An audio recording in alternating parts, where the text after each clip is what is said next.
des ressources naturelles. Et je reconnais maintenant Madame la députée des Merci, Monsieur le Président. Alors, j'espère que tout le monde a passé une bonne nuit, mais nous, je peux vous dire que la nuit a été longue. Et bon, on se retrouve donc de nouveau en cette chambre pour discuter du projet de loi 96. Je dois dire d'emblée qu'il a été décevant pour nous qu'on n'ait pas eu le temps d'analyser et d'étudier l'ensemble des articles du projet de loi dans les 5 heures de l'étude détaillée. Les autres oppositions avaient certes des remarques préliminaires fort pertinentes, mais ce sont quand même 75 minutes pendant lesquelles nous n'avons pas pu interroger la ministre. Par exemple, j'aurais aimé que la ministre nous explique pourquoi à l'article 4, le gouvernement se donne le droit de fixer des normes différentes considérant pour la contamination de l'air. Est-ce qu'il prévoit de voir les augmenter pour accommoder Stablex? On ne le sait pas. J'aurais aimé savoir ce qui adviendra aussi du bois coupé. La ministre a évoqué qu'un ingénieur forestier évaluerait les arbres, mais j'aurais aimé lui demander est-ce qu'il va les évaluer avant ou après que les arbres soient coupés.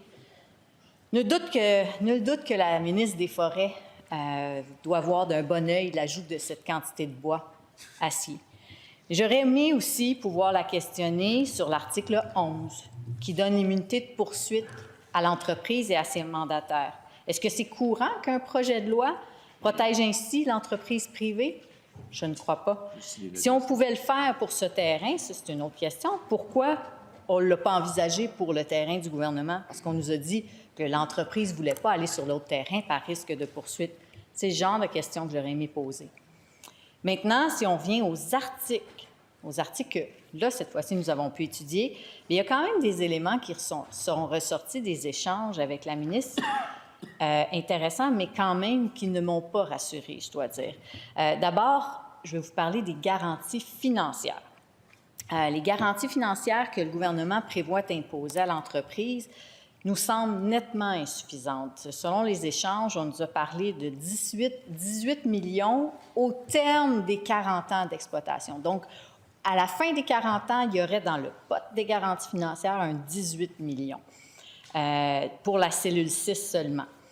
Juste vous donner une comparaison, il y avait un article ce matin qui parlait d'un site similaire à Mascouche, où là, malheureusement, le site, la membrane, a fui. Et là, il y a la contamination. Et le gouvernement, bien, maintenant, il est pris avec ce passif environnemental. Il doit décontaminer le site. Et là, on parle d'une facture pour ce site-là de 92 millions pour les contribuables québécois. Donc, imaginez en dollars courants combien 92 millions vaudra dans 40 ans. Vous comprendrez que 18 millions aujourd'hui, c'est beaucoup trop peu. Par rapport aux risques potentiels.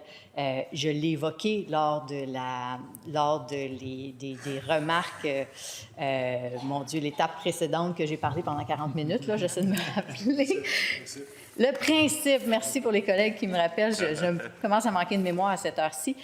Lors du principe, j'ai soulevé le fait qu'il y avait des risques de fuite, juste par la façon que la cellule va s'installer au-dessus d'un aquifère qui pourrait s'assécher et s'effondrer. Donc, bref, très inquiète des garanties financières.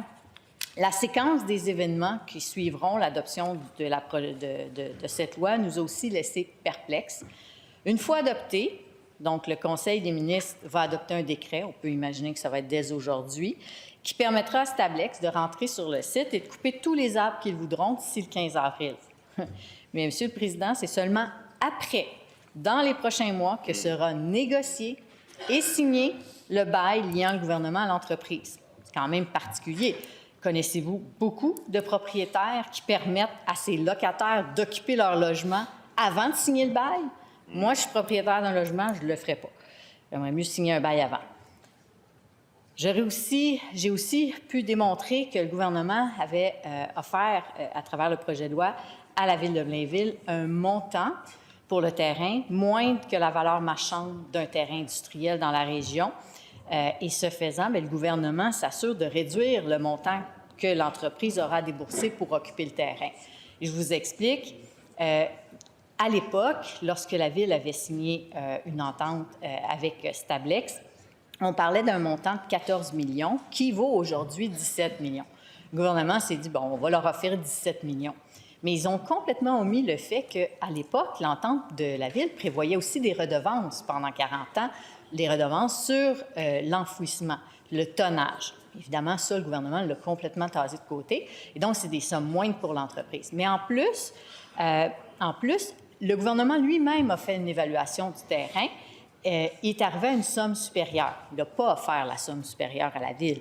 Et si on compare avec des prix au pied carré du terrain industriel dans la région, bien, on est bien en deçà. On parle d'un prix de 2 $ le pied carré, pardon, qu'on a offert en comparaison. Nordvolt, c'est un terrain de 16 $ le pied carré. Donc en diminuant le montant qu'on paye à la Ville, non seulement on lèse la Ville, mais en plus, on favorise l'entreprise qui, elle, paye un pourcentage de ce montant-là comme loyer. Donc, elle paiera moins de loyer. Donc, malheureusement, Monsieur le Président, je dois dire qu'après ces longues heures, le constat est toujours aussi sombre. Nous sommes devant un mauvais projet de loi. Et d'ailleurs, on n'a pas soumis d'amendement puisque la seule option pour nous, c'était ou ce serait le retrait complet du projet de loi. Merci beaucoup. Bravo. Bravo. Bravo.